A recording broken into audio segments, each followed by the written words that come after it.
Hi mga kabibilab, isang magandang araw po sa ating lahat at syempre kasama ko naman ang aking bibilab. So, Hello.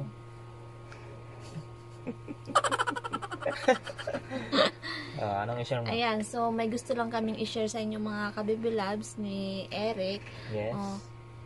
saan nga ba kami nakatira habang hindi pa po tapos sa aming dream house mga kabibilabs? So, Yes. gusto lang namin to i-share para malaman nyo Saan nga? kung saan nga kami nakatira habang Na hindi pa tapos. nagtataka yung iba. Pwede na yung tirahan yung dream house namin, pero di pa kami nakatira doon. Kasi po, may temporary pa kami yung bahay. Yes, mga kabibilabs. Kasi, bakit hindi pa kami lumilipat? Opo. Kasi mga kabibilabs, kapag naglaos si Eric at may bahay naman kami dito sa baba, simple lang yung paglalaot ni Eric kasi malapit lang po kami. Opo. Malapit nga nila nanay. Kaya yung sa taas, susunod siguro mga kabibilabs kapag may kuryente na. Kasi hindi pa Nakabitan. hindi nakakabit na kaso Hindi pa dumating yung ating kontador. yes, wala pang ilaw mga Wala pang kabibilabs. ilaw. And then, saka wala pa tayong CR doon. Yes. So, konting tiis lang mga kabibilabs. Malapit-lapit na din. Yes. So, itong bahay mga kabibilabs, nagawa ni Eric. Yes. Noong, ano pa kahit wala pa ako dito mga kabibilabs, may bahay na si Eric. So, itong bahay na to ay repair. Oo, dating kay Madam. At pina-repair ko dahil nga sa the reason ay yung aming bahay na yung sa front. Akala ko the reason ay malapit na ako. Hindi, wala ko yun. Okay. Yung aming bahay na dyan, yung sa front, yung dati nga, ang old house ay masira na, may mga tulo na. Ay, hindi naman namin maipagawa dahil yun, malapit kami sa dagat. Kapag lumakas, kapag may mabagyo, pag pinayos mo pa, masisira din. Niyaan na lang namin. Kaya nagpa-repair ako ng temporaryong bahay para may hideout sa likod kami. At ito nga So magkano naman ang iyong dito, yung nagastos mo sa pag-repair ng bahay, bibilab? nasa about 30k. Pero kapag lahat-lahat daw, kasi ang kahoy nito ay libre ni Ate Mary. Since matapos yung kanyang bahay, siyempre may mga yung sobrang kahoy, yung sa formas, sa pagbuhos ng bahay, madami yon. So dito ko nilagay, hiningi. Pero kapag lahat-lahat, mga nasa 40k ka. Na 40k ka. Pero ano na yon, nasa Fishing Brother ka na ba? Fishing Brother na, nag-vlog na. Ay kahit si Kuya Ede, nag-suggest na paggawa ng hideout na bahay dito sa likod para kapag lumakas ay may mataguan kami, emergencyhan at makatulog ng maayos dahil tumutulong talaga doon sa aming bahay sa malapit sa dagat. And then hindi ko akalain dumating na ako. dumating yung aking bibilap yan, para naman sila Nana, mga ibang kapatid niya ay dito makano kasi nahiya sila Nana kapag dyan sa kabilang bahay kami magatira. At ayun, dito na lang. Mas maganda talaga kung may sariling bahay, no? Yes, may sariling bahay. So itong bahay to mga kabibilabs ay hindi ko naman sa pagmamaliit kasi hindi naman to kalakihan. So simple lang yung may matirhan. So pang ano lang talaga to mga kabibilabs, pang isang pamilyahan lang ata to. Isang anak. Ayan, so gusto lang namin ipakita sa inyo itong mga kabibilabs. I-share namin sa inyo kung ano aming katayuan dito. Yung pisto ng bahay namin. Yes, mga kabibilabs. Yes. Dahil ito ay masisira na din. Malapit na rin ito masira mga kabibilabs kasi yung mga plywood ay nababasa ng ulan. Oo, tsaka yung ibang kahoy narupok na. Kasi ging repair nga lang dahil yung ibang kahoy dati ay matibay pa pero ngayon ay marupok na. Kasi how many years na rin ito ata nakatira dito sila madam, no? Oo, may 10 years siguro. 10 years. Pinalitan ko. Bagay tinagal na ng bahay na to ay mga 3 years na. Running to 4 na ito. Okay. Yan. At yun nga, sa God's will, nagkaroon ako ng ipon, yung aking pangarap na magkaroon ng bahay, at nag-sponsor naman si nanay, Yes. si Kuya Ed. Ayun, na pagkita ko agad na parang masira na pati itong bahay na to, ay pasimulan ko na, pero ayaw ko pa sana. Ay, ano pa baga? Ano pang hinintay? Ganon din naman. Siguro ayaw niya sa akin. Hindi Nakaya naman sa maganda kong bibila. Ang titirahan pangit. Maganda siya. Ang pangit. Aming bahay nga pangit. Hindi naman. Maganda naman. Aming bahay butas-butas doon sa amin mga kabibilans. At least masaya naman ang... Kahit ganun pa man, kahit butas-butas, kung masaya naman 'di ba kayo? Diba? Walang gulo. Walang magandang bahay, wala naman nakatira. Tama. Magulo naman ang pamilya. Tama. So, ayun mga kabibilans, ipakita na namin sa inyo ang kabuuan Yes. ng aming bahay. Hindi lang yun. Si Nana nandito. Yes, kasama namin si Nana mga kabibilans dito. So, andyan siya sa balkon-balkon. May balkon-balkon ito. May tiris-tiris din. Nakakatawa ito ang bahay na to mga kababy loves. Cute. Cute. So, okay, pakita naman natin. Tara mga kababy loves, pakita ko na sa inyo. Mga kababy loves, dito kami sa likod ng bahay nila, Eric. Na dati. Ito yung bahay nila. Yan. Tingnan niyo mga kababy loves. Sira-sira na talaga yan. Yan. Hindi na talaga namin pwedeng ipaayos kasi nga, yun may mga reason na masira lang din dahil sa malapit sa dagat at bagyo. Pero ang bahay na to may ano yan, may tanim na avocado mga kabiblog. So, yan tanim ni Kuya Himir. And then yung doon yan po aming pinaka generator na kapag nag brown out noon pa yan, buhay pa si tatay, generator na po yan. So, may mga nakabilad mga kabibilabs. Okay. Ni Nana. Yan po yung aking bahay na pinagawa. Ang unang bahay ko. Yan. So, pagpasensyahan nyo na, nakabilad. Realistic po. Yan ba yung realistic? Yan po nakabilad mga bahay. Ang damit ni Nana. Naglabagay. Yan yung kapote na sinusuot namin kapag naglaot kami. Bigla ang laot. At yun, si Nana. So, ito yung aming pinaka-balkonahe. Yan, balkon-balkon. Meron din kaming emergency solar bawat gabi. Pinapailaw dito para hindi naman mapasukan ng tao, hindi manakawan tayo. May ilaw. At saka mga kabibi labs, alam nyo na ang nakalagay nito kahit sa bahay meron. Kaya Nana yan. Nana yan, yan. Para hindi siya mainitan. Nilagay niya ng sako. So yan ang pisto ni Nana. So meron, ano to? House tour na? House tour na natin yan. Yan, si Nana. Yan. Diyan po ang balkonahe. Si Nana nakaduyan-duyan. Pag si Nana po lagi dito, diyan po siya nagapisto.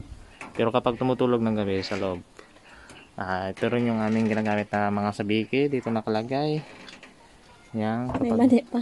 May mani pa. Na kapag naglaot, yan nga, binibigla na yung hugot lang dyan. So, okay. Mga kabidaws, dito si Nana busy sa kanyang beds. Nagatuhog-tuhog or nagagawa. Yan ang ginagawang aliwan ni Nana. Yan.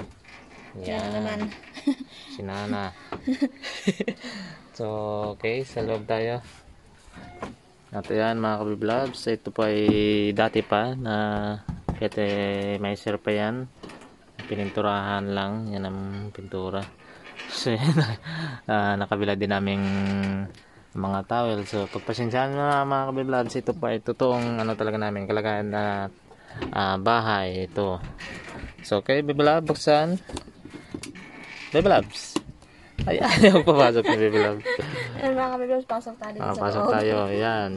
Pagpasensyahan nyo namin ba mga Baby Loves? Yes, medyo madaming dumi. Hindi dumi, yung mga sabit-sabit. Ayan, kasi maliit talaga aming pisto dito Crowded dito mga Baby Loves kasi maliit lang talaga yung aming pisto na to. Maliit lang talaga itong bahay na to. Yan, yan ang ilaw. Kaso brand out. Brand out walang ilaw. Yan, so dito mga... So, dito aming saksakan. Yan. Yes. So, dito mga kabibi labs, dito nakahiga si Nana, nagatulog. Yan, so ito yung kanyang duyan. Duyan, yan. Nakaduyan siya dito. Kanya din yung mga gamit nakasabit-sabit. Ni Nana, mga sabit-sabit na. Wala nang malagyan dahil sikipan talaga kahit mga bag, dito na lang. Yan, so may salamin tayo dito. Oh, yan. Bigay ni nanay to. Bigay. At dito mga kabiblabs, ito yung aming mga damitan. Yan, lagay ng mga damit. Oh, yan. Damit yan. Siyempre, may sabon. May sabon. Yan, so dyan namin na lagay. Oo. And next? Mga kabibilabs, ay pupunta naman tayo sa aming kwarto ni Bibilab Eric. So, pasensya na kayo dahil makalat at may mga damit na hindi ko pa natupi. So, punuan talaga ito. Yes. At ngayon mga kabibilabs, ay pupunta na tayo sa aming kwarto ni Bibilab Eric. So, pasensya na kayo at madaming kalat ng mga damit kasi kakatuyo pa lang at mamaya ay tutupiin ko mga kabibilabs. So, tara. So, yan. At syempre may tuyo.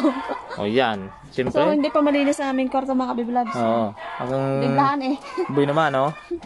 Yung tuyo. Hindi sa kusina ko, hindi dito sa aming tulugan. Kasi madaming daga. Madaming daga kasi mga kabibilabs. Yan. Ito yung yan na yan. Yan. Diyan nakasabit yung aming mga damit kasi hindi na kaya sa may lagayan. So, ito yung damit. Ayan, so mamaya tupiin ko yung mga kabibilabs. May panding kami. Siyempre may TV din yan. Yan. Yan yung aming TV mga kabibilabs. So, nilagay namin dito sa aming kwarto. Ang Kasi kapag dito sa tulugan ni Nana, wala kami mapaglagyan. Wala Kasi habang nakahiga kami, di ba, pwede tayo nanonood. Yun. At yun lang mga kabibilabs. Yan talaga ang real estate mga kabibilab. Walang halong yan. Walang halong effect o tago. Yan talagang so, totoo. So, ganito kami mga kabibilabs. Next yung aming kusina. Yan, doon pa rin si Nana sa labas lang. Yan, doon si Nana sa labas. At ito yung aming kusina. May hagdan. Andun yan yung aming misa. Diyan kami kumakain. Itong pintuan, hindi na namin binuksan kasi masisira. Sira na ito mga kabibilabs. Sira na yan. Andun yung aming kusina nga. Yan, Yan, burat-burat na yan. Sira na yung mga kahoy at kawayan. Andun yung pinakailalim po yung ang simento, sira. Yung simento, bumitak na. Bumitak na mga kabibilabs. And then, aming nilulutuan. Yung aming lutuan. So, dito kami nakaluto. At syempre, may kawali pa, na paglutuan namin ng tuyo. Yan. Then, may mga panabya, ng mantika, mga Diyan din yung aming bigas nakalagay. Bigas, kung tinala yung aming bigas, bibili na naman. So, aming mga plato, diyan nakalagay, baso, tubig. So, yun. Yan ang buong Bakit? Gusto mo gusto nila makita ang ating ulam. Buksan natin ulam. Ang ng aming ulam mga kabibilabs. Yan. Tuyo at bagoong na ginisa. At mani. Okay. At yun na nga mga kabibilabs at nakita niyo na ang aming reality dito sa aming bahay na to. Pasensyahan nyo na po dahil madaming sabit-sabit nga. Daming kalat. Ay, mahirap nang linisin. Sobrang dami. Sakit sa ulo. Maliit din ang space. So, doon na kami babawi sa aming new house. Sa dream house. Sabihin nila yan, ay, hindi pala marunong si Billy maglinis. Hindi. Nalilinisin lagi ni Bibilab yan. Kaso nasabi ko sa niya, wag mo nang pakalinisan todo. Mapagod ka lang. Doon ka na bumawi sa ating new house. Contentis na lang. Kasi wala ka namang space na mapag-ano na dyan. Kasi ang liit ng pisto dito. Dito nga mga kabibilabs sa aming kwarto na to. Siksikan. Mga kabibilabs at napanood nyo na. At maraming salamat pala sa inyong walang sawang pagsusuporta sa aming channel. At sa walang sawang panonood nyo po sa amin. At hindi nyo kami iniwan. Yes. Yan talaga pong the realistic namin na kung saan kami nakatira at ang bahay na to, ang pisto na to. At yung mga kalat na yan, yan talaga yan. Walang script dyan na tinanggal, yun talaga yan. Okay mga kabibilab, sana na-enjoy kayo sa aming old house. Nakakaya naman. Nakakaya talaga sabi ko. Anong mga kabilang sabi ko kasi kay Eric, so wag na lang natin ipakita kasi nakakahiya. So gusto talaga ipakita ni Eric dahil ito nga yung aming totoo. Para malaman nga nila kung para malaman nyo kung ano yung aming katayuan dito. Kasi gusto nila malaman talaga ang totoong buhay. Yan, mga gusto nila. So, yun nga, na-share. Sana na-enjoy kayo. Nagmarites na kami sa inyo mga kabiblabs. Nagmarites na kami sa inyo. So, abangan nyo ulit yung ibang marites namin. Yes. So, maraming salamat mga kabiblabs. Sana na-enjoy po kayo. At, yun, maraming salamat din sa suporta sa Fishing Brothers na kahit minsan na kami lang nabibilab makikita doon. Wala kaysa na walang upload yung ating Fishing Brothers. So, okay, yun si Nana, busy yan sa kanyang gumagawa ng beds. Ginagawa na yun. Kasi may ano yan, may schedule naman yan sa sinana. Ilang araw, magbunutan na siya. And then the last, susukatan ako yung magkakangipin na sinana. At ilang araw, doon naman kami sa taas mga kabiblabs. At maghihilam mo naman, sobrang dami doon. Kunting ano lang, pag nakabit na yung kuryente, may CR na, nalipat na kami doon. Yun ang linisan namin ng todo. Bali, ito naman ay pinakano lang to. Kunwari, lalaot kami ng mga gabi, ganun. May temporary matulugan kasi makadiretso agad tayo doon. So, ito mga kabiblabs, itong bahay na to ay hindi namin ipapagiba. Kasi nga, kapag, ayun nga, kung sabi mo, diba, pag naglaot ka, may dito kami matutulugan. May highland pa rin. Kaysa pumunta pa sa taas, medyo malayo-layo yung mga kabiblabs. Okay, so yun mga kabiblabs, thank you so much at bye-bye na sa inyo. Sa pagsuporta. Bye-bye. Abang na lang ulit sa ating next Marites. Okay. God bless mga kabiblabs sa inyo.